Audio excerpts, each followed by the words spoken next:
Aujourd'hui, ce webinaire est organisé par Ecopolis. Alors Ecopolis, c'est le pôle de ressources francilien. On est une association de loi 1920 et on a pour but d'encourager le développement durable dans les champs de l'aménagement et de la construction, notamment dans le renouvellement urbain et la réhabilitation. Notre mission, c'est de contribuer au développement soutenable de la société en accompagnant l'évolution des pratiques professionnelles. On a une communauté de plusieurs milliers de professionnels du bâtiment et de l'aménagement en Île-de-France qui représentent l'ensemble de notre réseau. Et nos adhérents représentent tous les corps des professionnels de la construction et de l'aménagement. Pour mener à bien notre mission, on a quatre grands métiers. On fait de l'information avec des ressources qui sont mises en ligne gratuitement sur notre site ecopolis.fr. On fait de la formation. On fait de l'accompagnement de projet et puis on fait de l'animation de réseau. Alors l'information, ça passe par une newsletter mensuelle à laquelle vous pouvez vous abonner. Elle regroupe l'actualité, les publications, une veille réglementaire aussi sur tout ce qui est lié à l'actualité du bâtiment et de l'aménagement durable.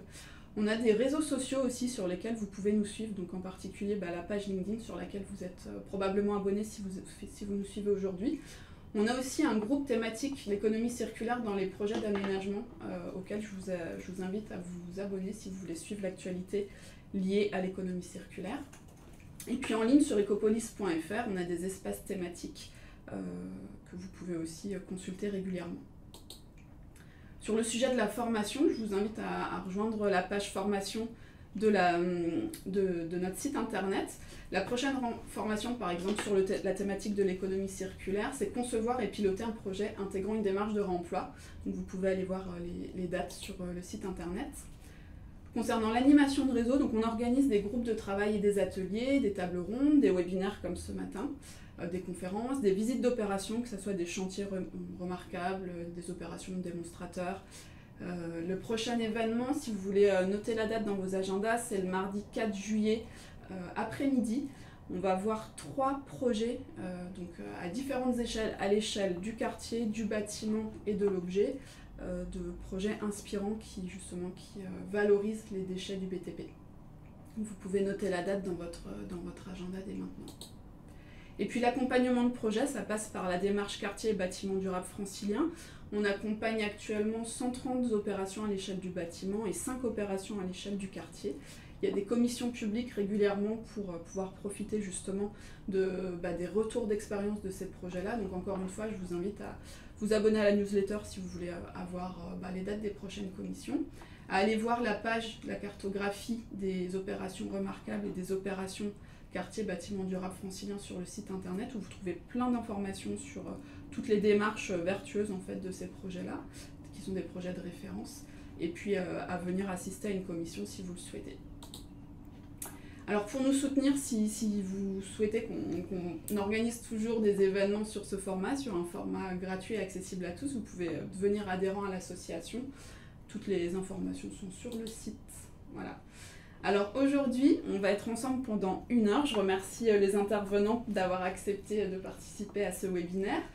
Donc après la petite phase introductive que je viens de faire, c'est Frédéric Pougrin qui se présentera et puis qui présentera une fiche méthodologique marché public circulaire. C'est la première fiche d'une série de fiches dont il va vous parler. Et celle-ci est intitulée « Réemploi et recours à la consultation préalable de marché » qui est le sujet de ce matin. On aura un petit temps de questions-réponses, donc n'hésitez pas à poser vos questions dans le chat. On les relaiera aux intervenants tout au long de la séquence de questions-réponses, mais vous pouvez les poser au moment où elles vous viennent à l'esprit.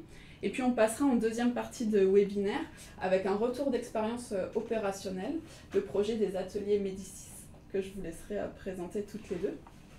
Et là encore, on aura une petite séquence de questions-réponses de 5 minutes. Et puis en fin de webinaire, je vous parlerai des prochains événements Ecopolis qui sont susceptibles de vous intéresser. Voilà Frédéric, je te passe la parole. Merci Elise. Bonjour à toutes et tous. Donc je vais vous présenter les résultats d'un projet de recherche qui est un projet de recherche européen, qui est le projet de recherche Waste to Build.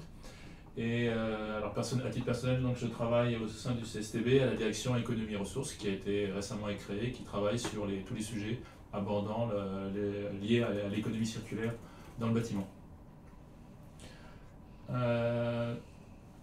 Donc le projet en question qui est à l'origine de ces fiches, je vais vous présenter très rapidement, c'est un projet qui est piloté par la métropole de Toulouse avec un ensemble de partenaires donc, qui sont listés sur la feuille, dont Cinétique, la Toulouse Business School, l'INEC, il y a la FEB aussi, et puis Envirobat qui nous accompagne dans le projet. Donc c'est un projet LIFE financé par la communauté européenne. Et les objectifs de ce projet, ils sont assez ambitieux.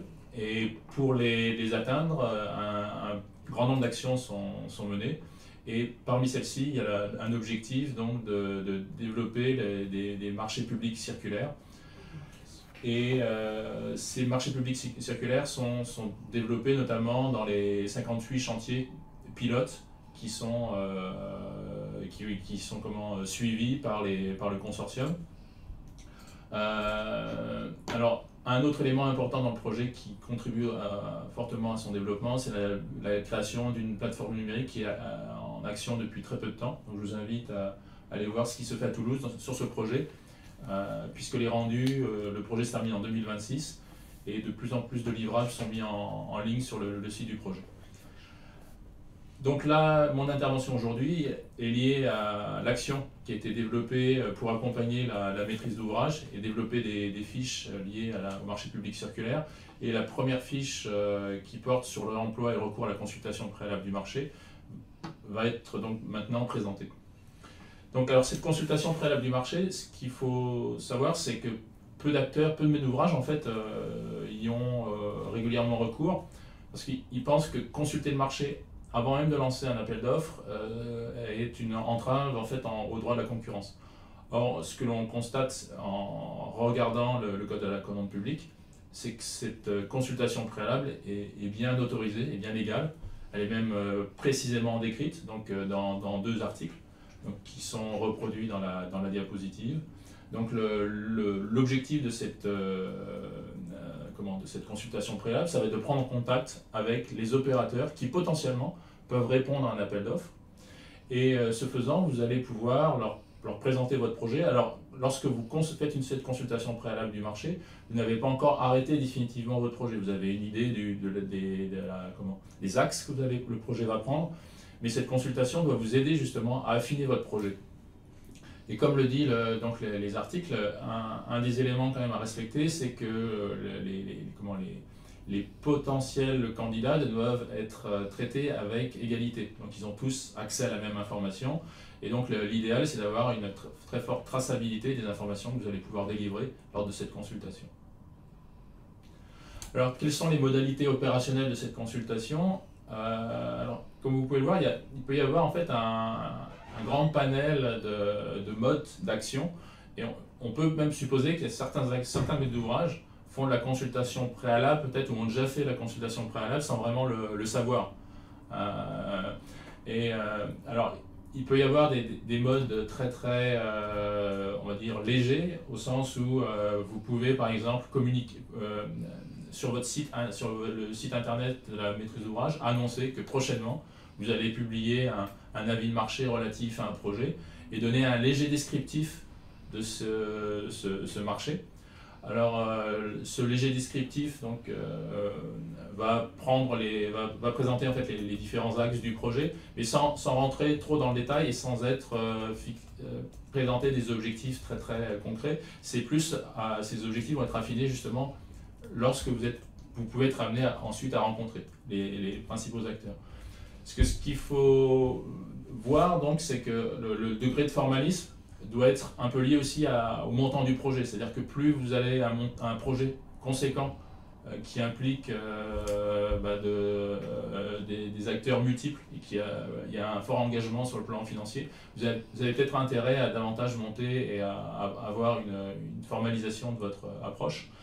Donc, ce qui peut se faire notamment, c'est publier un avis de préinformation dans des journaux type BOAMP ou sur Marché Online, où vous informez les acteurs de la prochaine publication d'un avis de marché.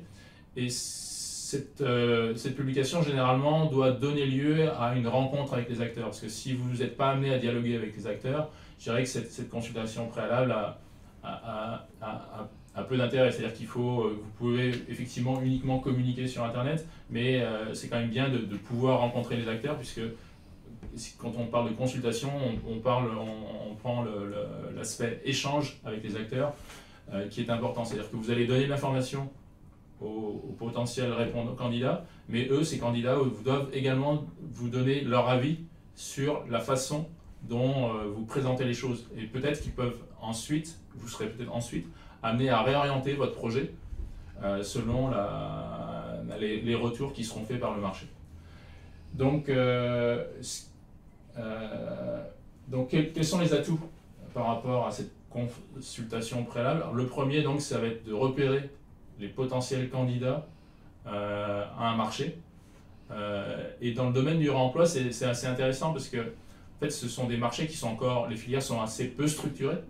Et dès l'instant où on est sur du réemploi, vous allez pouvoir rencontrer à la fois ça peut être des revendeurs, mais aussi des professionnels du bâtiment qui ne sont pas forcément habitués à faire du réemploi et pour lesquels avec lesquels vous allez discuter des potentiels matériaux et produits qui pourraient être réemployés. Je donnerai un exemple, c'était un projet, c'était le projet NextMed.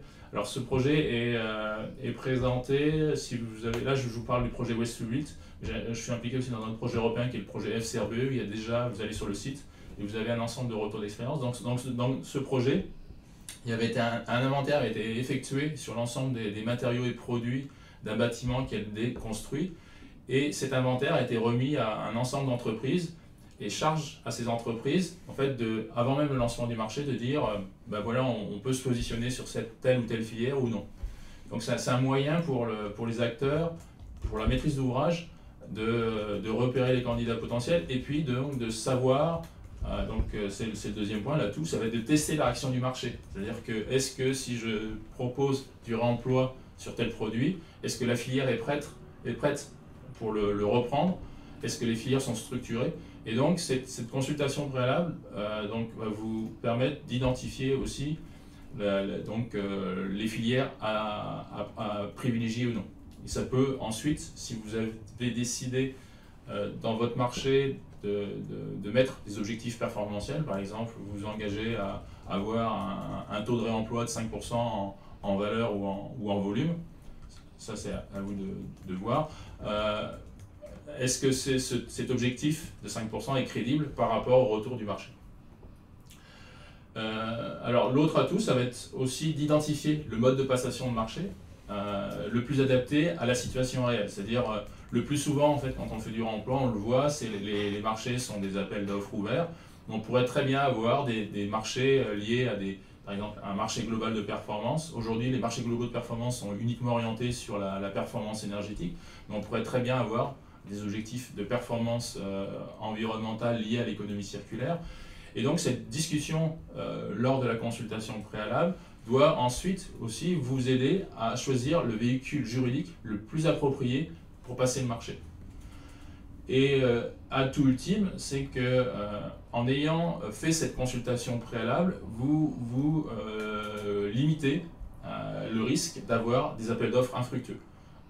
Ce qu'il faut savoir, c'est que quand vous lancez un marché, si le marché est complètement décalé par rapport aux attentes du marché ou par rapport au potentiel du marché, eh bien, la plupart des acteurs ne vont pas répondre et donc vous allez avoir, par exemple, si c'est un marché global, vous pouvez avoir un appel d'offres infructueux sur un marché global, mais vous pouvez aussi avoir, si on est en marché séparé, certains lots peuvent être infructueux. Et donc cette consultation préalable doit vous limiter ce risque. Et donc, un appel d'offres infructueux, c'est un coût assez important pour une maîtrise d'ouvrage public. Et donc, en consultant en avant le marché, vous limitez ce risque. Alors, malgré tout, malgré les atouts de cette consultation préalable, il y avait certains points de vigilance, à respecter.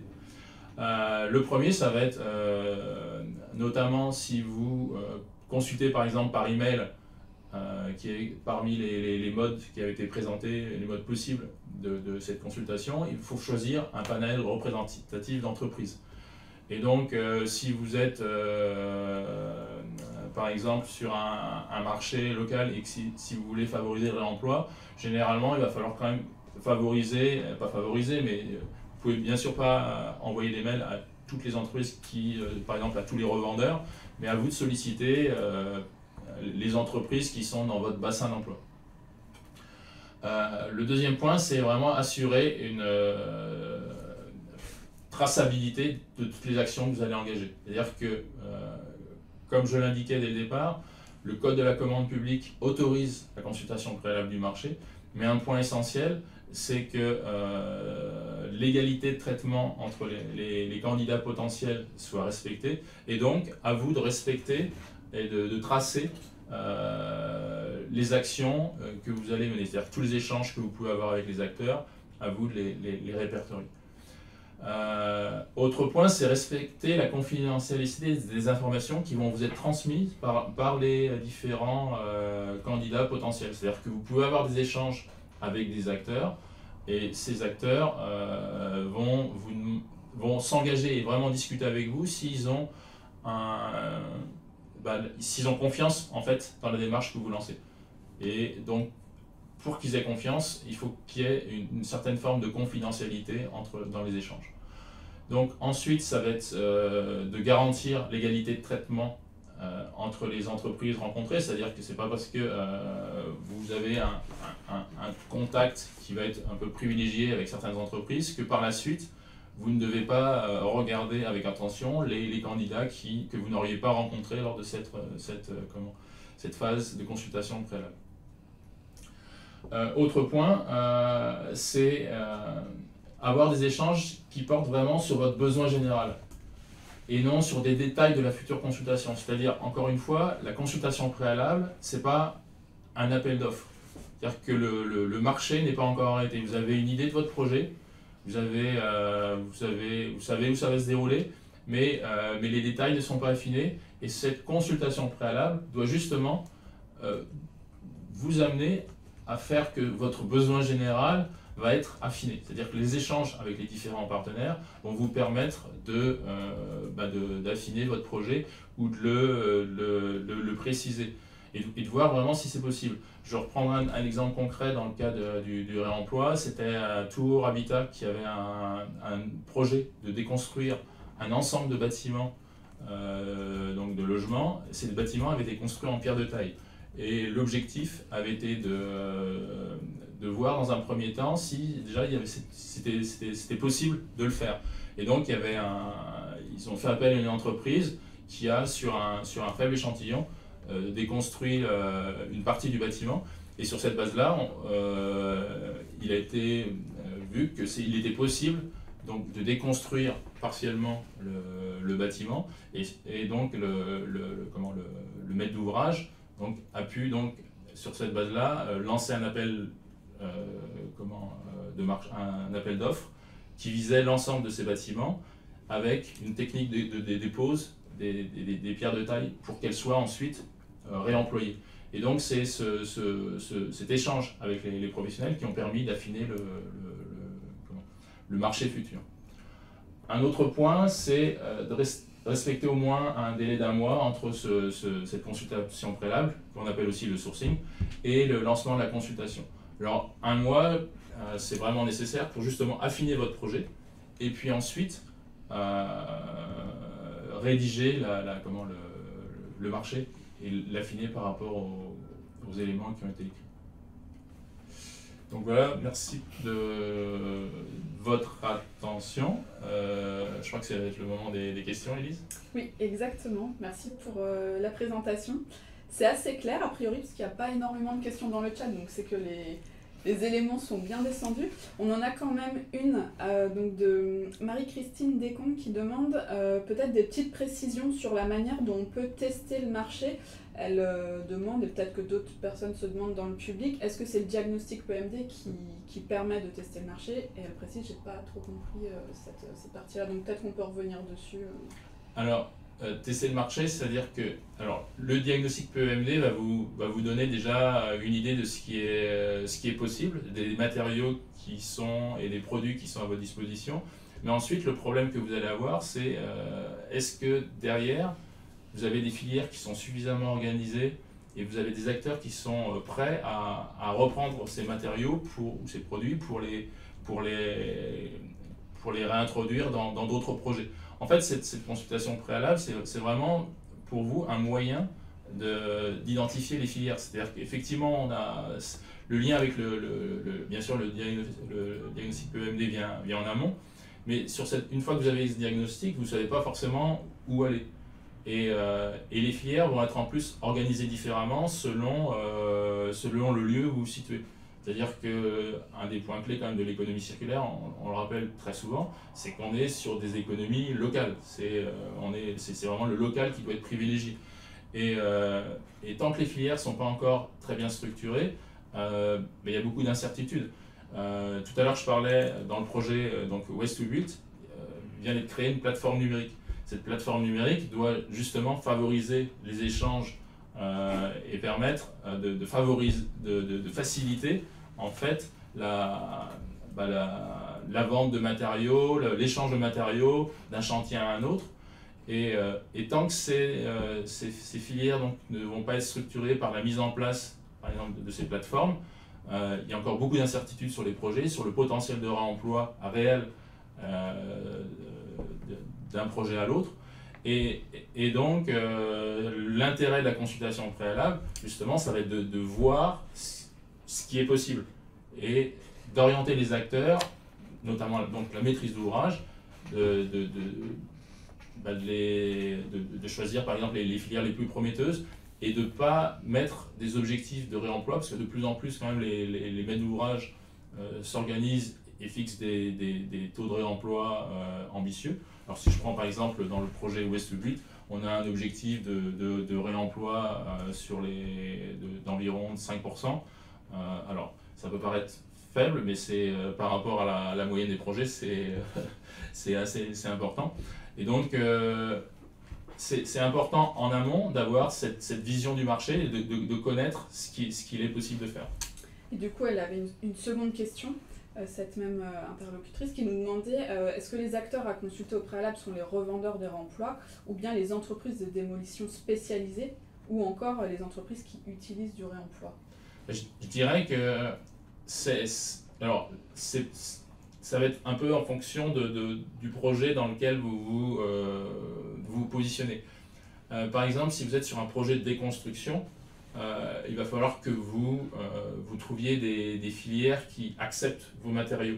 Si vous êtes sur un projet, à l'inverse, de construction et que vous voulez réemployer les matériaux, il va plutôt falloir solliciter les revendeurs. Dans un cas, c'est plus les entreprises de déconstruction qu'il va falloir solliciter, voire elles, parce que généralement, ces entreprises ont des liens avec le marché et savaient même avant qu'on parle de réemploi comment valoriser certains matériaux.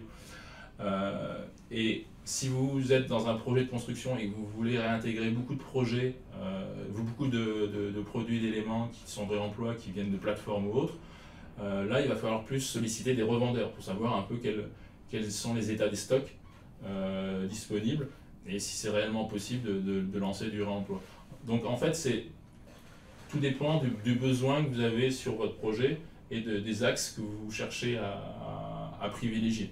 Donc si vous êtes sur un projet de déconstruction, vous voyez bien que les acteurs ne vont pas être les mêmes que sur un projet de construction. Après, si vous êtes sur la déconstruction-reconstruction, il va falloir faire un mix entre les entreprises de revente, les entreprises de construction.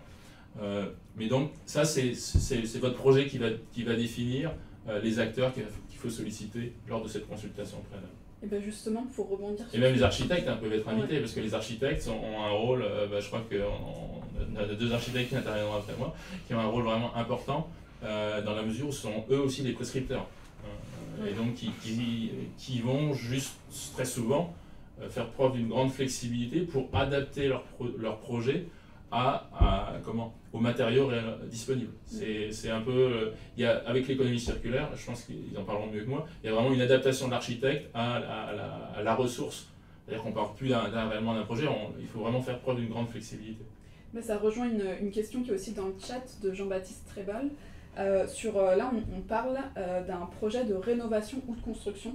Justement, donc un projet où on souhaite intégrer du réemploi, à quel moment la consultation préalable te semble la plus pertinente? Est-ce que c'est à la phase programmation ou est-ce que c'est plutôt après justement avoir sélectionné l'équipe de maîtrise d'œuvre? Je dirais que selon moi, ça peut se faire vraiment avant la sélection de l'équipe de maîtrise d'œuvre. C'est-à-dire que, comme je le disais, on est vraiment à un stade amont du projet. C'est-à-dire que les équipes, en principe, aucune équipe n'a vraiment été sélectionnée. C'est-à-dire que si vous avez sélectionné l'équipe de maîtrise d'œuvre, vous avez déjà une idée un peu précise, à mon avis, de votre projet. Et vraiment, pour moi, l'intérêt d'avoir une consultation préalable, c'est d'éclaircir le projet et de voir vraiment ce qu'il est possible de faire. Alors après, évidemment, si vous n'avez pas enclenché commencé à faire cette évaluation préalable trop en amont et que vous avez déjà sélectionné votre équipe de maîtrise d'œuvre, vous pouvez le faire. Mais ça me semble un peu trop tard, au sens où, encore une fois, le besoin doit être très général et vous devez encore être un peu dans le flou par rapport à votre projet. C'est-à-dire que les objectifs généraux sont fixés, mais vous n'êtes pas encore dans le détail. D'accord. Alors on a une question de Caroline Mangin aussi qui demande est-ce que tu as des exemples de projets où plutôt que de sourcer les entreprises de travaux, le sourcing il a été porté sur des maîtrises d'ouvrage ou des maîtrises d'œuvre pour trouver un projet binôme qui récupérerait les matériaux ou qui les fournirait?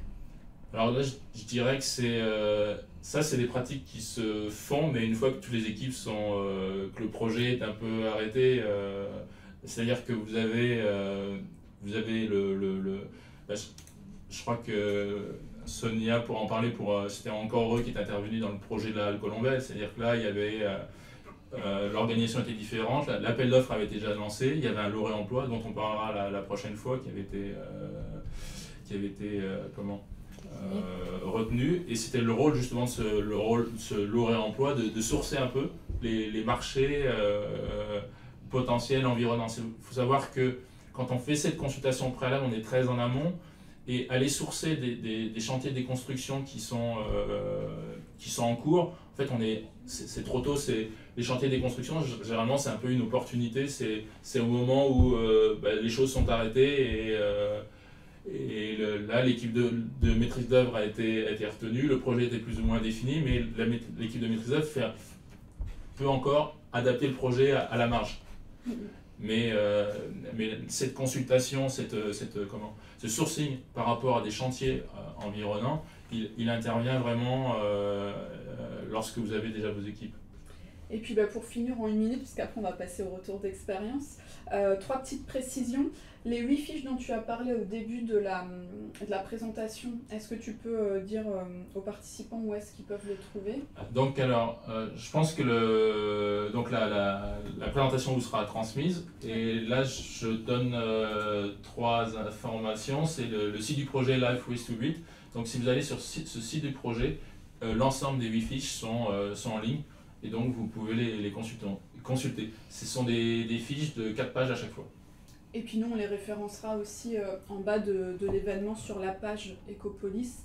Il y a une page dédiée à l'événement de ce matin. Je vous en parlerai à la fin du webinaire où on a mis quelques ressources. On ajoutera les fiches aussi. Ouais.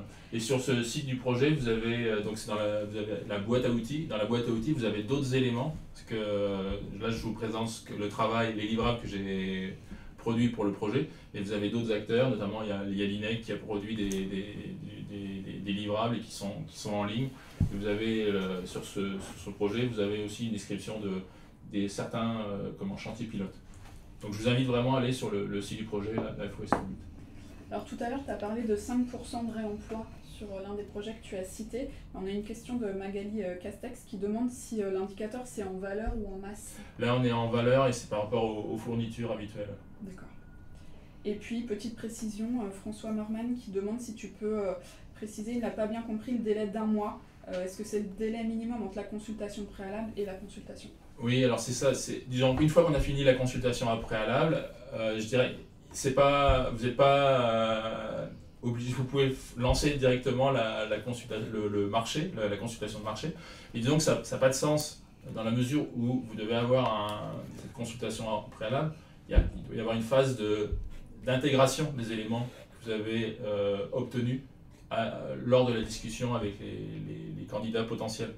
Et ça serait et cette phase-là, je dirais qu'elle est au minimum d'1 mois pour justement affiner par exemple la première version que vous pouviez avoir en vue du marché et d'intégrer les éléments qui sont issus de ces discussions.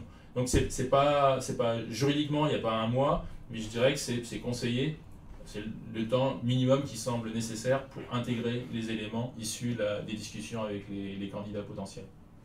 Merci beaucoup. On va passer à la suite de ce webinaire. Pour toutes les questions qu'on n'a pas pu traiter, on s'en excuse, mais le temps passe très vite. On vous fera un retour par écrit, donc n'ayez crainte, vous aurez une réponse à vos questions avec Frédéric qui répondra sommairement aux questions. Avec plaisir. Sur toutes celles qui sont liées déjà à la question de l'assurance, il y en a quelques-unes dans le chat, j'en ai vu passer une. On avait organisé une masterclass il y a quelques mois chez Ecopolis. Le replay est disponible aussi sur le site, je pense qu'on peut vous le mettre dans le chat éventuellement, le lien. Et sinon, on vous l'enverra par mail aussi. On avait dédié 1 heure exclusivement à cette question, donc vous trouverez sûrement les réponses à vos questions dans le replay de ce webinaire. Et donc, je vous passe la parole pour la suite de ce webinaire. Merci. Bonjour à toutes et à tous. Donc Sonia Vu, architecte associée de l'agence Encore Heureux, et je suis avec Maëlys Mendous, chargée de projet chez Remix, bureau d'études en réemploi des matériaux. Et donc on fait partie de... je suis dans le mauvais sens. On fait partie de l'équipe de maîtrise d'œuvre du projet des futurs ateliers Médicis, qui est un projet qui est situé entre les communes de Montfermeil et de Clichy-sous-Bois, donc à 15 km de Paris. Il y a un petit pointillé qui a ripé sur l'image, mais c'est donc bien la parcelle qui est là au niveau du bâtiment.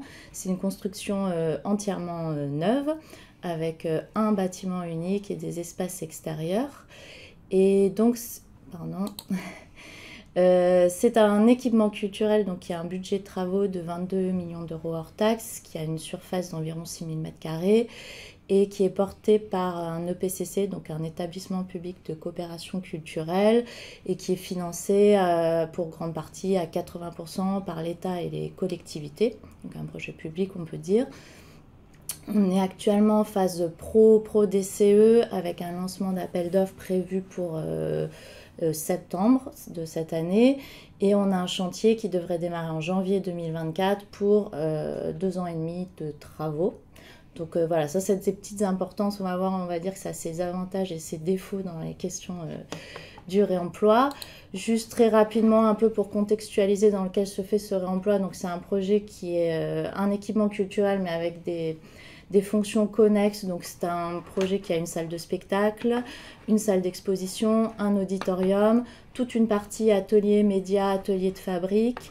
Sur cette, donc ça c'est la partie socle. Sur ce socle, il y a une terrasse entièrement accessible au public sur toute la périphérie des étages supérieurs, avec un centre de documentation, un restaurant, un programme flexible, des bureaux, des ateliers d'artistes et de formation.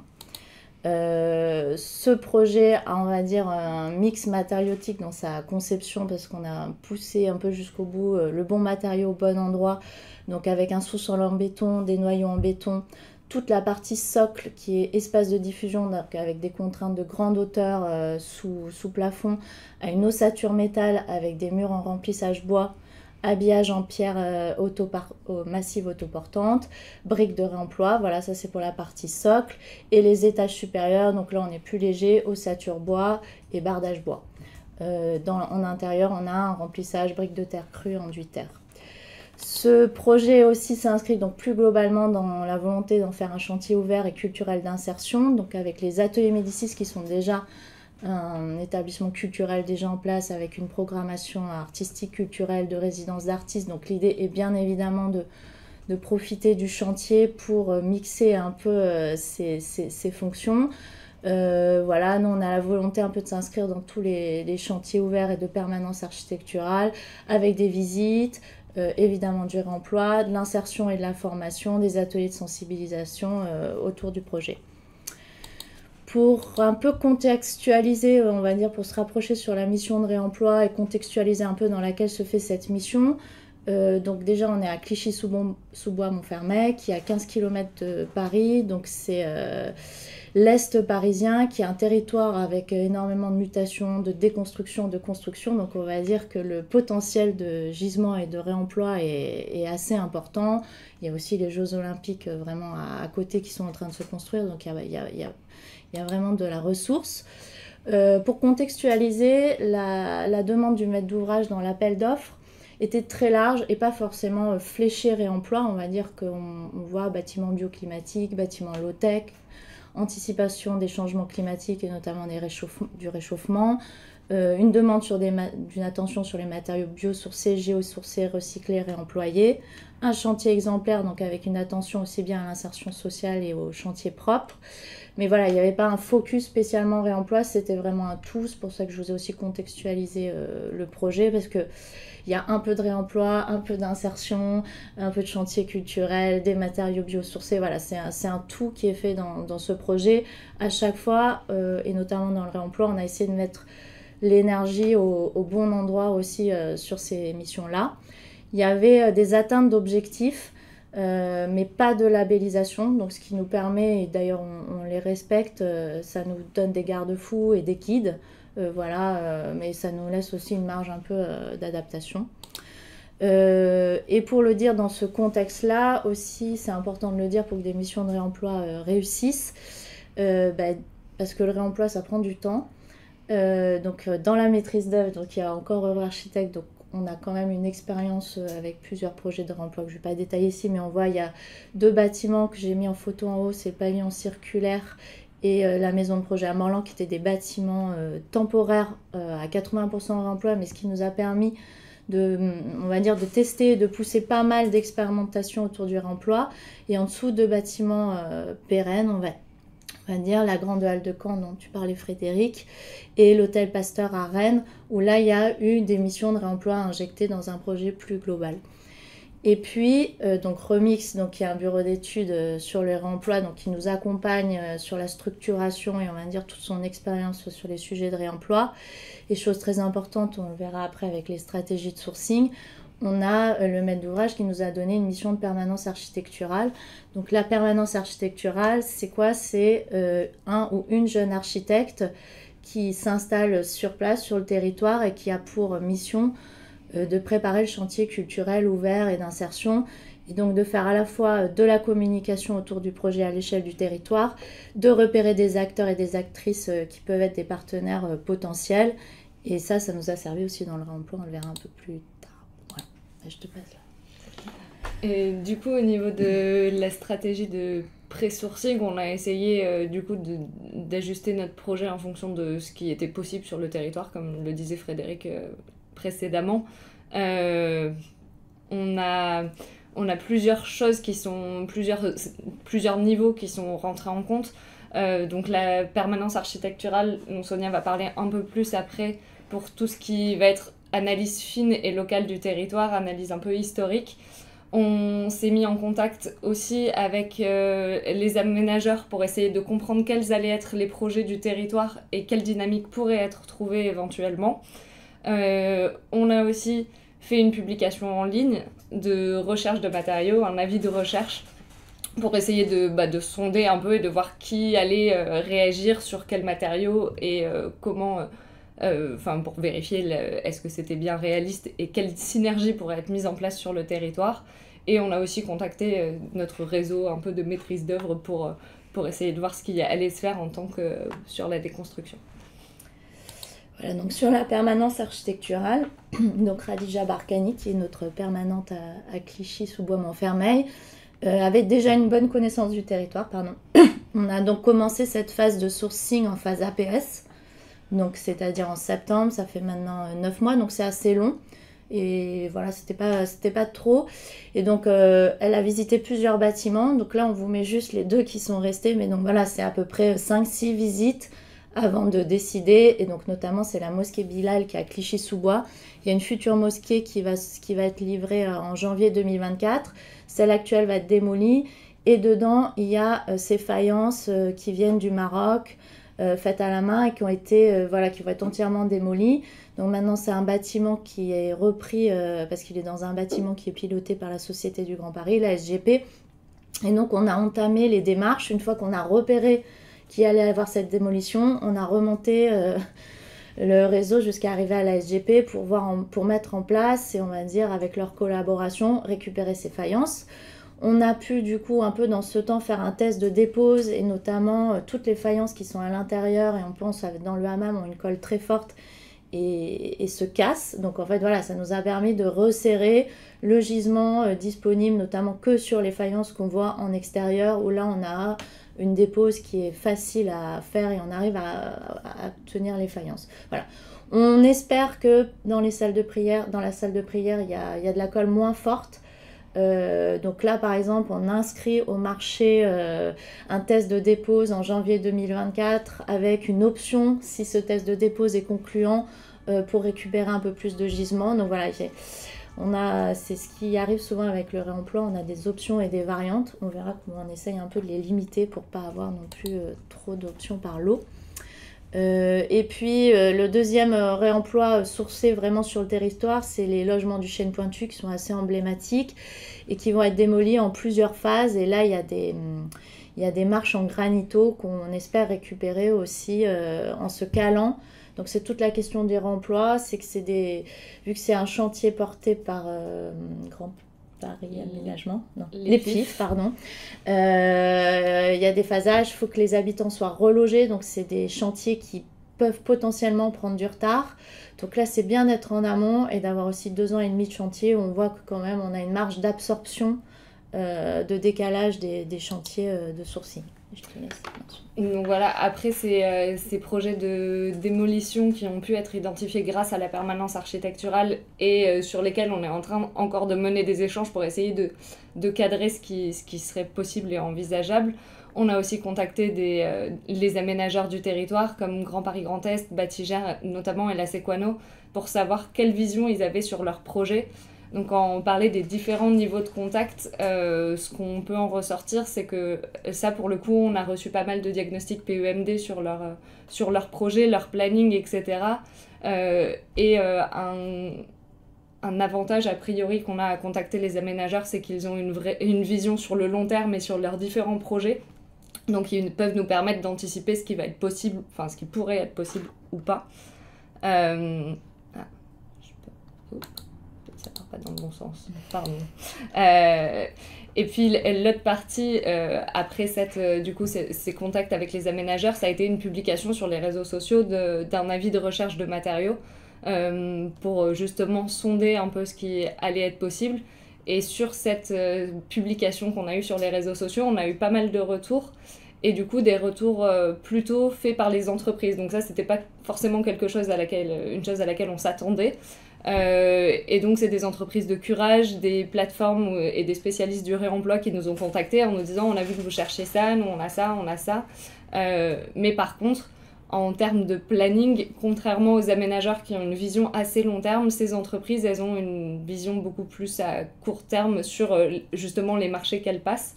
Donc à la fois c'était intéressant d'avoir des échanges avec eux pour avoir leur vision globale qui puisse nous dire notamment les chemins de câble. Ça se trouve très bien en réemploi, par exemple. On n'avait pas trop de doutes là-dessus, mais ils nous l'ont confirmé. Et puis qu'on puisse un peu voir justement ce retour du marché quand on a ce retour-là. Et peut-être juste qu'on peut rajouter sur cette publication réseaux sociaux, c'est que c'était aussi à l'échelle nationale. Donc à la fois, le tempo était un peu trop en amont. Il y avait des choses qui étaient loin pour un gisement. Et donc en fait, si on met un peu dans la balance l'énergie à déployer, le bilan carbone, le transport, etc., c'était beaucoup moins efficace que tout ce qui a été vraiment sourcé localement pour que le réemploi, à moins d'avoir un gisement exceptionnel, par exemple, en grande quantité sur la brique, etc., ça n'avait pas de sens en fait. Voilà. C'est le retour, mais voilà, c'est des choses qu'on a expérimentées sur cette phase. Donc c'est un retour d'expérience en cours de route. Voilà. On n'est pas sur un retour finalisé, mais on peut vous livrer nos premières impressions sur ces tests qu'on a fait.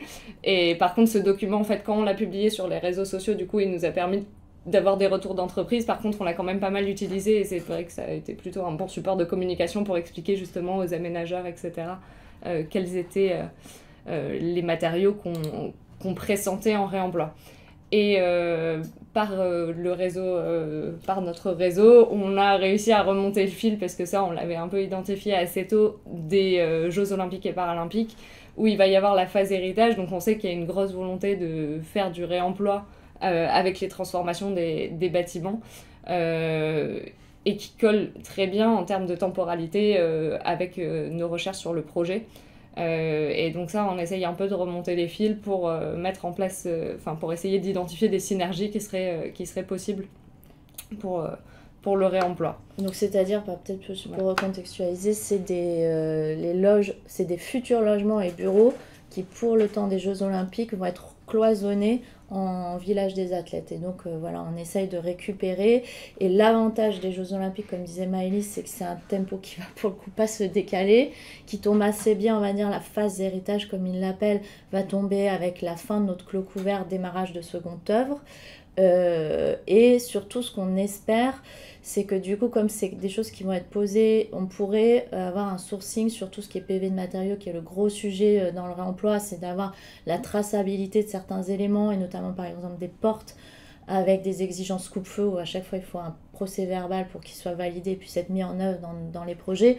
Donc là, l'avantage, c'est de se dire, on arrive en amont de la construction, on pourrait constituer déjà ce dossier de matériaux, faire une validation avec le bureau de contrôle pour pouvoir ensuite le poser dans notre projet. Voilà. Et donc, en termes de résultats qu'on a à l'heure actuelle des gisements qu'on envisage de conserver au marché, donc vous noterez que sur la droite, il y en a qui sont un peu désopacifiés, parce que là-dessus, on n'est pas encore fixé, on est peut-être un peu plus incertain. Ça nous laisse quand même une bonne vingtaine de matériaux en réemploi ou issus du recyclage qui nous semble possible de mettre en œuvre dans le projet. Avec autant des éléments de façade comme les briques que des éléments techniques comme les BAES, les radiateurs, ou des éléments plus conventionnels en réemploi, on va dire, comme les éléments de sanitaire. Et du coup, ce qui nous mène vers la stratégie de consultation qu'on adopte à l'heure actuelle pour la mise au point des marchés. On essaye de vraiment voir comment valider le réemploi au sein du projet et limiter la complexité du marché. Ce qu'il faut voir, c'est que ça va être un marché en lots séparés, qu'il va y avoir 27 lots, si je dis pas de bêtises, oui. C'est bien ça. Donc ça va être assez lourd, et on souhaiterait éviter d'avoir 10 options dans tous les sens qui se renvoient les unes les autres, parce que si on met un parquet en réemploi, ça veut dire qu'il faut changer le complexe de dalles. Donc on a essayé de mener cette étude un peu du territoire pour pouvoir simplifier le marché et la gestion derrière. Ce qui a été très important, ça a été la coopération avec le bureau de contrôle, donc on a essayé d'impliquer au plus tôt sur le projet. Donc ça, je vais en reparler un peu plus en détail. Et ce qui nous a mené sur la création la création d'un lot de fournitures en réemploi, donc qui va être le sujet d'un prochain petit déjeuner technique du réemploi. Donc on va passer très rapidement sur le sujet. Juste deux petites choses qui nous ont semblé importantes, c'était la distinction en DPGF entre fourniture et poste des matériaux. Et là, on travaille avec la maîtrise d'œuvre pour vraiment établir les limites de prestation qui sont des points importants pour nous. Et tout ce travail d'analyse du territoire nous a aussi mené vers le choix de faire des catégories de gisements qu'on va vous présenter. En termes d'échange avec le bureau de contrôle, justement, parce que ça nous semble important de se rendre compte que c'est ça aussi qui va nous permettre ou pas de faire du réemploi, parce qu'on souhaite le faire en toute sécurité pour tout le monde, pour les utilisateurs et vis-à-vis de notre responsabilité. Donc ces échanges qu'on a pu avoir avec le bureau de contrôle dans les phases amont de l'étude, elles rentrent en compte dans les marchés, au sens où on va y assortir des fiches de réemploi, des fiches techniques, où on vient dresser toutes les exigences qu'on va avoir sur les gisements pour essayer d'avoir quelque chose qui soit le plus clair possible pour les entreprises au moment où on va les consulter, en termes d'essais qui sont attendus, d'exigences de finition des matériaux. Et donc, à partir de ça, ça va nous permettre de vraiment cadrer le marché. Et pour simplifier et essayer de ne pas avoir 36 options, comme on le disait précédemment, on a différencié 4 grands cas justement issus de ces sondages et ces retours qu'on a eus quand on a diffusé notre fiche de recherche. Donc un premier cas de fourniture de gisements qui ont été pré-identifiés par la maîtrise d'œuvre, notamment les gisements dont Sonia parlait, sur lesquels on échange pour essayer de comprendre quelles vont être les conditions de mise en place de synergie de réemploi. Des cas de fourniture complète en matériaux pour les matériaux qui sont devenus ou en train de devenir conventionnels en réemploi, on va dire. Des cas de fourniture partielle sur les matériaux sur lesquels on a beaucoup plus d'incertitudes. Et enfin, quand on a des gisements où c'est vraiment erratique, leur présence sur le marché du réemploi, on s'oriente vers une veille avec une fourniture en option. Et peut-être ce qu'on peut dire sur ces cas, c'est que ce sourcing en amont, donc même si y a des éléments où on a vu qu'ils étaient disponibles et que c'était trop tôt pour le cas de notre marché, comme disait Maëlys, sur les chemins de câble, on s'est dit ça par exemple on va le mettre en KB, en fourniture complète. À l'inverse, par exemple, on avait une grande ambition sur les vitrages coupe-feu pour faire des cloisons de bureaux vitrées. Et ça, vraiment, en 9 mois de veille, on en a très peu trouvé. Donc voilà, on est en train de resserrer un peu nos options et de basculer la plupart de la fourniture en neuf. À l'inverse, le platelage de la terrasse, on s'est dit que ça va être difficile de trouver. Là, on a vu que c'était facile d'en trouver, avec à chaque fois, on va dire, une adaptation de la maîtrise d'œuvre. C'est-à-dire qu'on tolère que sur un platelage, on va cadrer de dire on a 3 gisements différents et nous, on composera. Et donc ça, du coup, on le met en KB fourniture complète. Donc voilà, ça nous a permis d'affiner de notre liste de projets. Il y a des choses qu'on a éliminées, la pierre de réemploi, par exemple, on a trop de contraintes de teinte, de taille et de quantité et on l'a un peu sorti et vraiment mis au cas où Et donc là, on a mis fourniture et pose pour que si jamais on trouve un gisement, on puisse vraiment isoler le prix de la pose et pas avoir la fourniture. Voilà, en conclusion, donc ce sourcing en amont, c'est un peu ce que je disais, ça nous a permis vraiment d'avoir une coordination sur les CCTP pour maîtriser les coûts, éviter les options, les variantes. On a vu qu'on va dire notre temps de sourcing long, on a 2 ans et demi de chantier, c'est vraiment... on augmente nos chances de réemploi, voilà, on a 1 an de recherche pour trouver. Par contre, du coup, ça nous impose d'avoir un temps de stockage long. Aujourd'hui, le stockage, c'est ce qui coûte cher. Donc, on voit que voilà, c'est un peu quelque chose qui peut vite faire augmenter les coûts. Et d'ailleurs, on s'était posé la question de lancer le lot réemploi en amont, c'est-à-dire dès maintenant pour commencer à stocker des matériaux qui se trouveraient disponibles. Et finalement, voilà, pour des questions aussi de stockage et de coûts, c'était vraiment... ça n'avait pas de sens. Et là, ça va peut-être rejoindre ce que propose Frédéric sur cette consultation. Aujourd'hui, ce qui est difficile pour nous, c'est l'estimation de ce lot réemploi. Déjà parce que c'est un métier émergent, il n'y a pas vraiment d'économiste, même si notre économiste a quand même un peu d'expérience, mais la fluctuation de l'offre et de la demande est très difficile, donc c'est difficile d'avoir des retours de prix. Et nous, en plus, on souhaite que dans notre appel d'offres sur ce lot 01, on ait une phase de négociation parce que c'est vraiment un peu expérimental. On a un seuil de 100 000 €, donc on essaye d'estimer ce qu'on met dans ce marché, voilà, qui ne dépasse pas les 100 000 €. J'ai envie de dire, aujourd'hui, c'est un petit peu où là, on avance, je pense qu'on expérimente et on est un peu à l'intuition. Voilà. Super, merci beaucoup. C'était très intéressant, très riche. On a quelques questions dans le chat. Alors pour toutes celles qu'on n'aura pas le temps de traiter, je le redis, pas de frustration, on reviendra, vous êtes d'accord pour y revenir par écrit dans les prochains jours. Donc la première, c'est une question sur la permanence architecturale. Je reprends un petit peu chronologiquement votre présentation. Donc la permanence architecturale qui est évoquée, était-elle inclue au CCTP du marché ? On va dire elle n'était pas demandée par le maître d'ouvrage au concours, mais on l'a proposée, on va dire, dans notre offre comme une mission complémentaire. Elle ne fait pas partie de la mission de maîtrise d'œuvre, donc le maître d'ouvrage a eu le loisir de prendre ou non cette mission. Voilà, après, le maître d'ouvrage avait quand même mis dans ses objectifs, on va dire, un chantier, un projet ancré sur son territoire, avec de l'insertion, une attention sur ces sujets-là. Donc voilà, on l'a proposé en sachant qu'elle aurait un écho réceptif du côté de la maîtrise d'ouvrage. Ça marche. On a une question après sur justement la manière dont vous avez communiqué donc, sur les réseaux sociaux. Vous avez mentionné que le retour aux annonces sur les réseaux sociaux venait plutôt des entreprises. Donc la question c'est, est-ce que ce sont des entreprises de déconstruction de curage ou bien des entreprises générales ?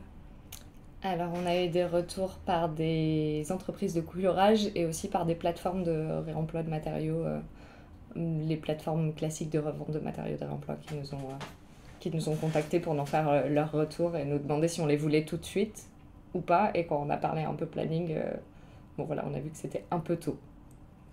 On a une question après sur l'allotissement. Avec votre expérience sur ce marché, est-ce qu'un MGP aurait pu permettre plus de fluidité pour l'intégration du réemploi ?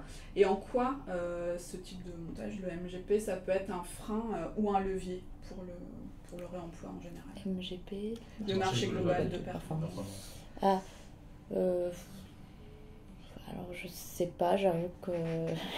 Là, le cas de figure se présente pas. Mais après, on peut peut-être faire quand même une distinction, parce qu'on s'est posé...